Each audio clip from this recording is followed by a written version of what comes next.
هل لك سر عند الله بينك أنت وبين الله؟ هل لك صدقات تخفى لا يعلمها إلا الله؟ هل لك سر عند الله بينك أنت وبين الله؟ هل لك صدقات تخفى لا يعلمها إلا الله. Assalamu alaikum wa rahmatullahi wa barakatuh, and welcome to Know Your Charity. My name is Luqman Shadrach, and Ramadan is a time for giving and contributing towards organizations that make a difference in our communities. Now, one such organization is Muslim Hands. And in studio, we have Sister Rushda Bahardin. Assalamu alaikum. Wa alaikum salam. And we've got Brother Irfan Kasim joining us as well. Assalamu alaikum. Wa alaikum salam wa rahmatullahi wa barakatuh. Jazakallah so much for taking the time to chat to us today as well. So the organization Muslim Hands is no stranger to the Hilaal TV airways. But for those that would like to know a little more, could you kindly give us a brief history about the organization? Yeah, shukran so much, first of all, for having us. Muslim Hands was started in 1993 in a city called Nottingham in the United Kingdom. Mm-hmm. And maybe, I don't know if you can remember, but in 1993, at that time, there was this war in Bosnia. Mm-hmm. And many of the people were displaced. They were fleeing from their homes. They ended up becoming refugees. Mm-hmm. And a gentleman, an imam in Nottingham, felt that it was appropriate to offer support and assistance to these refugees. Mm-hmm. And that is where Muslim Hands was born, alhamdulillah. And since then, it has grown. In 1996, only 3 years later, Muslim Hands came to South Africa. And it was opened here in South Africa as well. So since then, Muslim Hands have been supporting the most vulnerable in our society, the destitute, the orphans, the widows, everybody and anybody who is in strife. Mm-hmm. Muslim Hands have been supporting that. Alhamdulillah. Now, it started in the UK and it's then branched off to South Africa. Are you in some other parts of the world as well? Yeah, Muslim Hands is all over the world, but there are only 4 funding offices. And that means in those countries, they can raise funds for Muslim Hands. And those countries are the UK, mm-hmm. South Africa, Canada, and France. Okay. And alhamdulillah, inshallah, in Ramadan, which is now, United States will be opening in New York. So we will be 5 funding offices, inshallah. Alhamdulillah. Now, the initial ethos of the organization and the mission of why the organization started. Would you like to tell us a bit more about that? Yeah, as I said, it was mainly to support the most needy in society. Mm-hmm. And from there it grew. Initially, like I said, it was mainly for the people in Bosnia.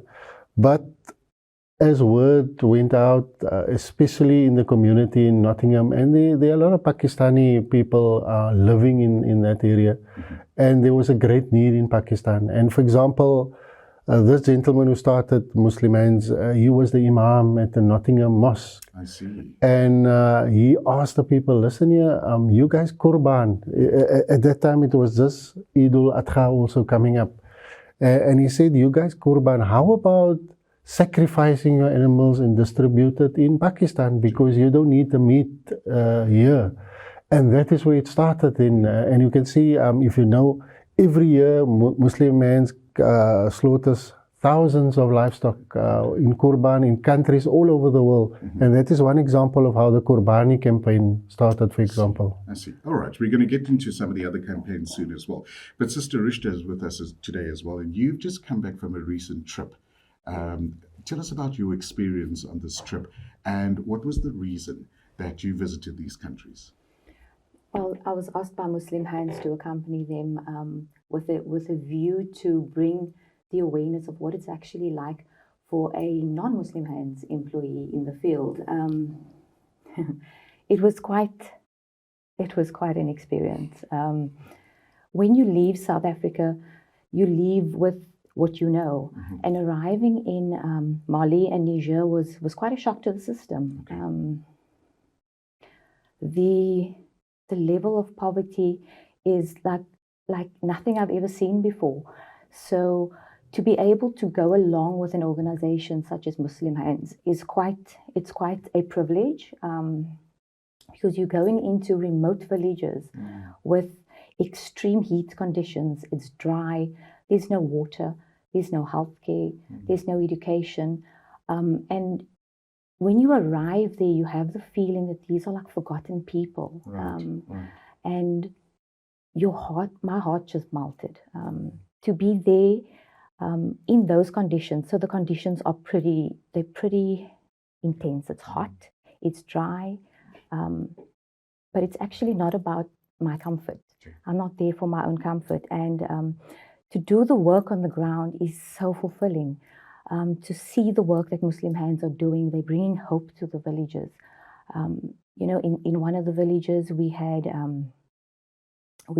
there was a project that was undergoing at the time to install well points and boreholes, and we were there while they were finalizing this. And this village had not had water for a long time, so they were drinking contaminated water, and as a result, the kids get sick, the people get sick, and they die from waterborne diseases. So to bring that hope and have those wells inaugurated while we were there was such a special moment. To see the joy that people derive when they have actual running water, it's indescribable.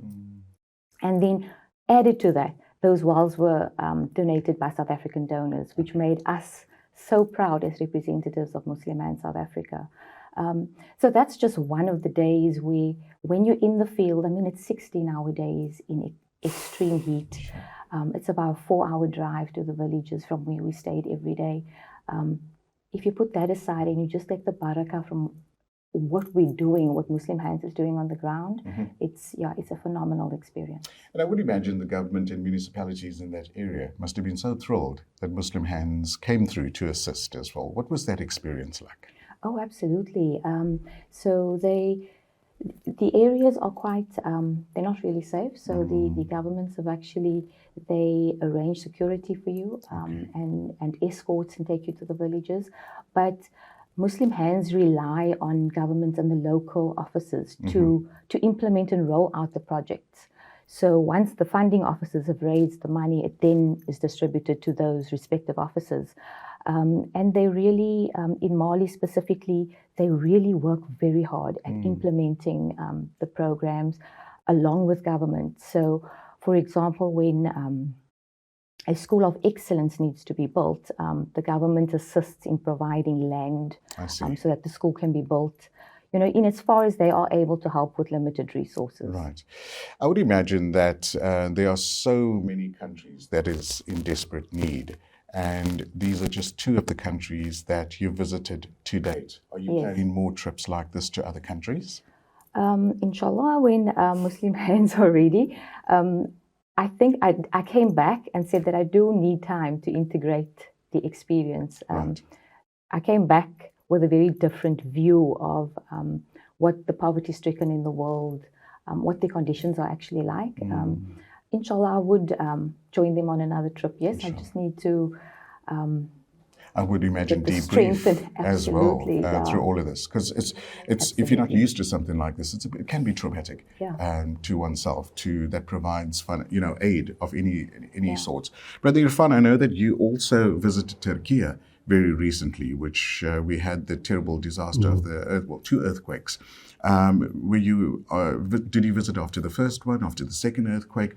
Chat to us about your experience. Yeah, I also visited Mali and Niger with Sister Ruzda, and I can echo what she's saying. It was an experience because I'm also new. I also recently only joined Muslim Hands, so I'm also new on the ground. So for both of us, it was a fantastic experience, and for that, first of all, obviously we need to thank our donors who made it possible, because we are doing the work that they want to do and we're doing it on their behalf. So, but yes, to go back to Turkey, I went after the second earthquake, right? Because our team on the ground were already there since the second day. We were actually in Niger when the earthquake happened on the 6th of February. And because Niger is about 6 hours ahead of South Africa, I think I was the first person from Muslim and South Africa who got the news. Because when I shared it back to South Africa, the people were still asleep. I think it was 6 o'clock, so 3 o'clock here in South Africa. So, but our international, we've got a team called Global Ops. So Muslim Hands has got fantastic support. We went with the international support unit. Rosta and I went to Niger and Mali with which is another unit in Muslim Hands. Then we've got the global operations. They run all our projects globally. So they were already on the ground from day number 2.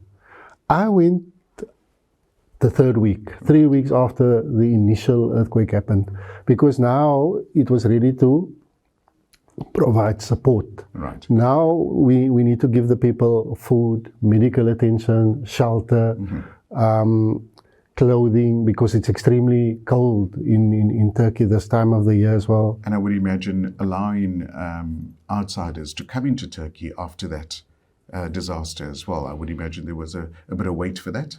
Yeah, alhamdulillah, for us, we got a partnership. You know, on the border with Turkey is Syria. Sure. And we've got a partnership with AFAD. AFAD is the Turkish government disaster management agency. I see.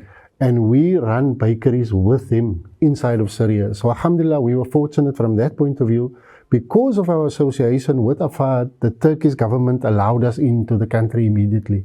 So we were one of only 5 charitable organizations who were on the ground immediately. And even up until today, because we've got an office in Istanbul as well, Right. Not a fundraising office, but a field office in Istanbul. So because of that, yes, we were allowed access to almost everything inside Turkey. Alhamdulillah. Shukran so much for sharing wonderful stories, stories that I'm sure our donors and our community would love to hear and also contribute. And talking about contributions, after the break, we're going to come back and chat to Brother Irfan and Sister Rushta about how you, our community, our viewers, can contribute towards Muslim Hands and support some of the amazing projects and campaigns that they have not only in South Africa, but throughout the world as well. This is Know Your Charity. We'll be right back after the break. تخفى لا يعلمها إلا الله هل لك سر عند الله بينك أنت وبين الله هل لك صدقات تخفى لا يعلمها إلا الله هل لك سر عند الله بينك أنت وبين الله هل لك صدقات تخفى لا يعلمها إلا الله. Assalamu alaikum and welcome back to Know Your Charity. I'm Luqman Shadrack, and in studio I have the good people from Muslim Hands chatting to us about some of the amazing work that they currently do, that they've already done, and some of the work that we are still going to experience. In studio I have Brother Irfan and Sister Rushta, who are chatting about their experiences over a recent trip that they've visited. Brother Irfan, those are some of the projects that you do overseas, abroad. Moving closer to home, coming up to Ramadan now as well, I would imagine that Muslim Hands has plenty of projects that are coming up as well. Would you like to tell us a bit more? Yeah, alhamdulillah, for a long while, Muslim Hands haven't been that visible locally. Sure. I think I will admit that first. And alhamdulillah, we are now starting to really embark on campaigns to help the local needs, because there's great need locally as well. Yes, we've been very effective outside of the South African borders, but now we're getting stuck in. And we've already recently, while we were in the same time that the Turkish earthquake happened, Komani floods happened. And Muslim Hands was the only aid organization that responded. And alhamdulillah, the mayor of Komani phones me almost every day because he wants to meet me. I was away in Turkey, so I couldn't go with my team. But now there's a perfect opportunity for me to actually go with, because we will be, for Ramadan, a convoy will be leaving from Cape Town to take Ramadan parcels. Not iftar parcels, Ramadan parcels. And these Ramadan parcels will be enough to feed a family of 7 for the entire month. Sure. it will provide, we've calculated, 420 meals. That is 210 meals in the morning and another 210 meals at night. And we will be stopping over in Neisner, Mossel Bay, George, and Kebega. And then from there, we will be going to Durban. But we will detour to go visit the good people in Pomani, to go visit the mayor, inshallah. So that is what's happening now. And if any of the viewers would like to get involved, they can donate, because one of these Ramadan parcels will cost only 2,000 Rand.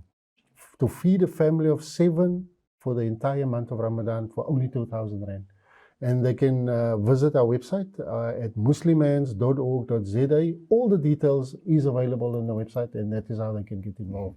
But then there's other local projects which are getting involved now. For us, sustainability is very important. We don't, in the past, we used to feed people, and the same people would go hungry again, and they would come tomorrow again. So what we are starting now is we're also starting community food gardens.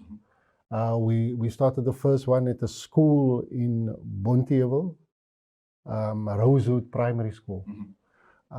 So we will start with community food gardens, and we will be rolling it out not just at schools, but currently schools is the best facilities available to us where the community can use it. Yeah. So the community can then plant their own crops. Nice. We will help them. We will set it up first, and we will guide them. We are not going to just set it up and leave. So we will guide them through the process as well. Inshallah. One of the criticisms which I have personally of our community, we always want our kids to become doctors, accountants, lawyers, or professionals. What about farmers? I think farming is a noble profession. So I'm getting agricultural people from Stellenbosch University on board to help us to train people in farming. So for us, that is sustainability. Now, that is a massive project which we will be undertaking here, because when we were in Mali and Niger, we saw it over there. Right. Because what the people in those villages do, we've set it up for them. But the crops, it's not just to feed the village. It's also they take it to market and they sell. And then they create income for the entire village. Brilliant. So we want to do exactly the same. We will be replicating that here in South Africa. And like I said, we're starting in the school in Bonteheuwel, and then after that, into the Eastern Cape, because we've identified the greatest need to be in the Eastern Cape. Right. I would imagine logistics around doing a campaign, for example, like Ramadan, started months before, and your future projects as well the planning's already started for that as well. What can we expect for 2023 and leading into 24? Yeah. We will continue doing our core projects. Our core projects is our water, sanitization, hygiene, medical. This is something which we also want to bring to South Africa. And we have already started to engage with government in the villages in Africa. Right. What we do, we call it a model village. So what Muslim Hands does, we set up a school. We provide with water, with solar-powered filtration plants. Okay. So the water is able for drinking as well. Right. We provide a clinic with doctors as well. And then these food gardens. So while the kids are at school, the mothers tend to the land and they produce the crops. Now, the same things we want to introduce in South Africa in the villages here. And again, as I said, Eastern Cape, that is where we're going to start. So we will be creating some of these model villages. Sure. We've seen schools in the Eastern Cape where people have classes under trees. Sure.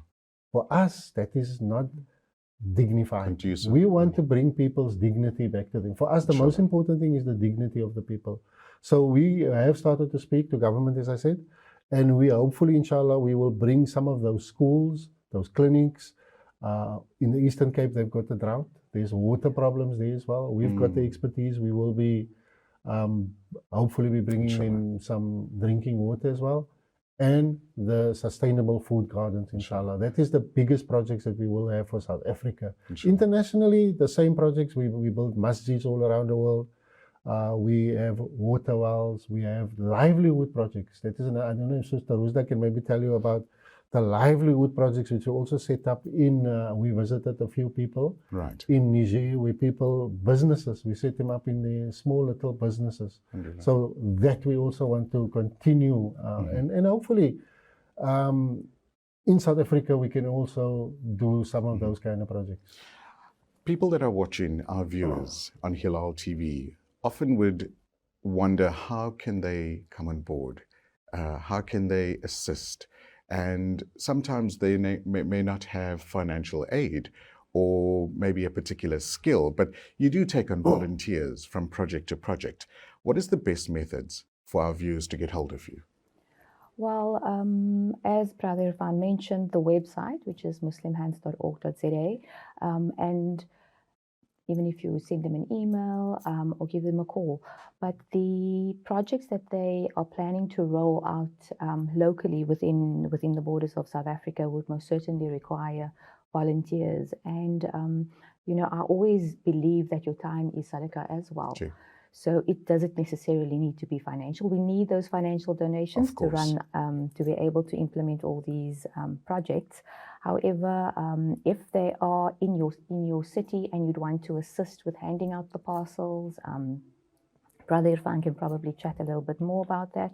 But if you perhaps follow them on their socials, Muslim Hands SA, there are many opportunities to get involved. I also know that they do at the beginning of the school year, they do stationery drives and clothing drives for schools.